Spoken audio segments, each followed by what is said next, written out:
Was anyone going to tell me there was a Star Wars animated anthology series?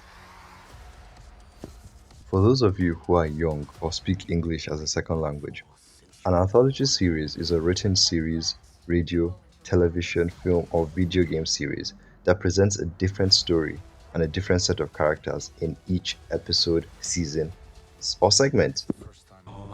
You can think of your Black Mirrors, your Love, Death and Robots, and your Twilight Zone. And apparently, your Star Wars too. The Ninth Jedi. So let's recap it first, shall we?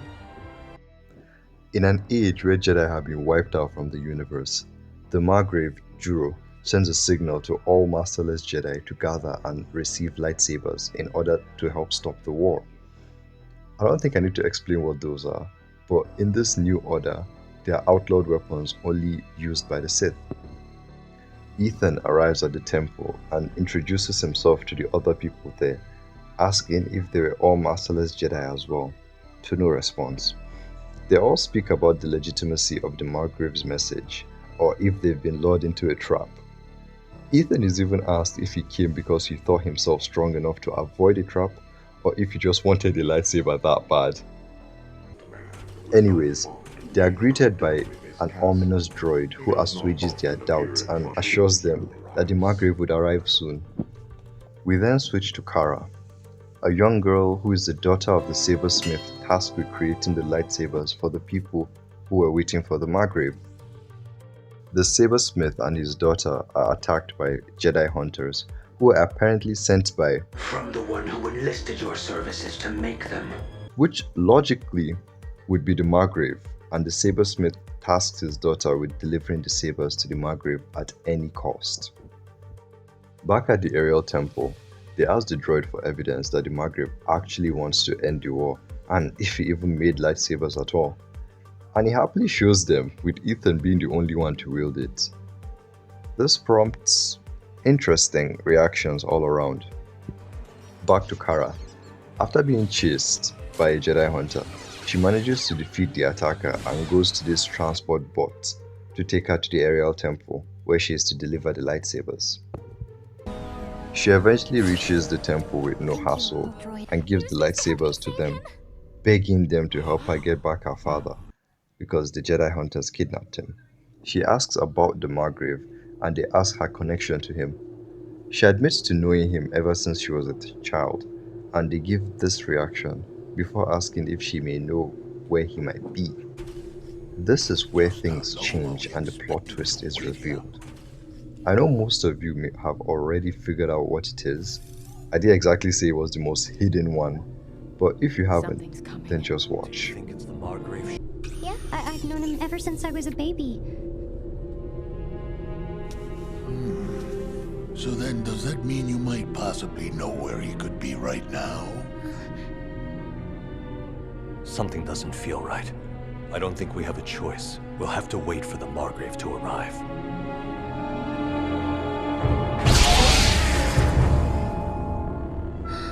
That color.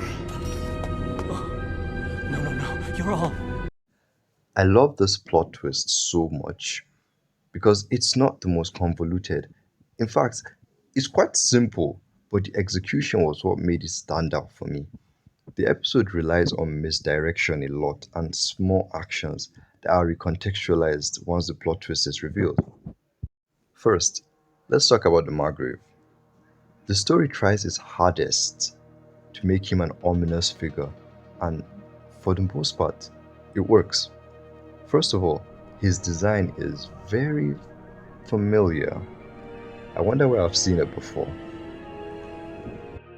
So not only does he look untrustworthy, but for most of the episode, we don't even know anything about him, not actually seeing him till the last quarter of the episode.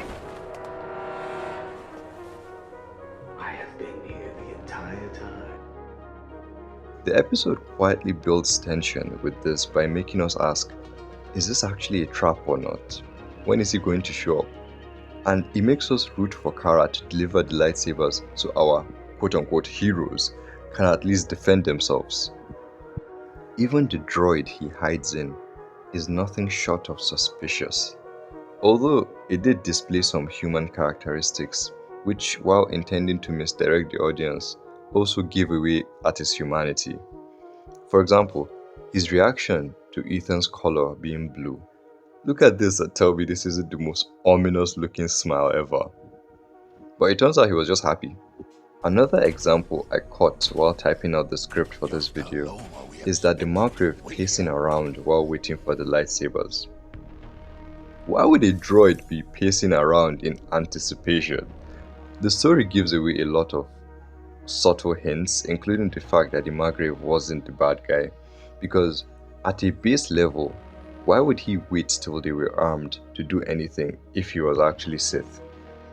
It's not like the Sith needs recruits in this reality. It's the Jedi Order that's been basically wiped out. But I would love possible reasons for this hypothetical in the comments. Next, let's talk about the Sith. The episode doesn't just give away the Margrave's allegiance and location, but it does for the Sith as well. The actions and reactions of the Sith Lords, or Sith Acolytes rather, in this episode were genuinely my favorite parts of it. A lot of their actions were recontextualized after the reveal, like asking if Ethan came because he felt himself strong enough to overcome the trap, or if he just wanted a lightsaber. That whole scene went from being a harmless question to a Sith Acolyte gauging how much of a threat a Jedi would be. Their apparent obliviousness of each other, but collective ignorance when Ethan asked if they were all masterless Jedi. If anything, they were very well coordinated. Another thing that caused misdirection in this episode was this character saying, I sense the dark side in this place.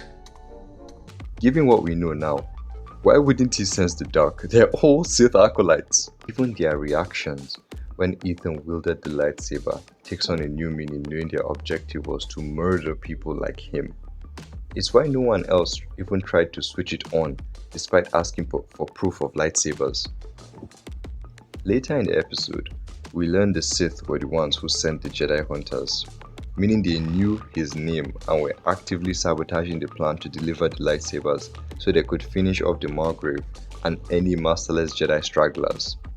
Their reveal was a desperate last-ditch attempt to threaten someone the Margrave knew into getting him out in the open, and we know how that went. Another thing I wanted to mention, which wouldn't fit neatly into the other categories, was Kara, and specifically her relationship with the Margrave. The Jedi Hunters said they were sent by who enlisted his services, which was Juro, but Lajima still sent Kara to deliver the sabers to where he thought the Margrave would be. Given the Margrave has known Kara since she was born, we can assume La has known him for that same amount of time. He literally says, "I kept my promise," as he's first introduced, and that promise was likely to Juro. So of course Juro sending Jedi Hunters to arrest the same person wouldn't make a lick of sense.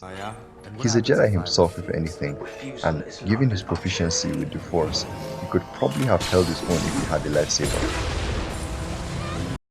Yeah, this is about all I had regarding that episode. If there's any of you that noticed anything I didn't, then please make sure to bring it up in the comment section. If you didn't agree with anything I said, then you're free to bring that up too. I'd love to discuss the episode and learn more Star Wars related stuff that I didn't catch. But because of that, then I'm strongly recommending Star Wars Visions, even though I've only watched the first season so far.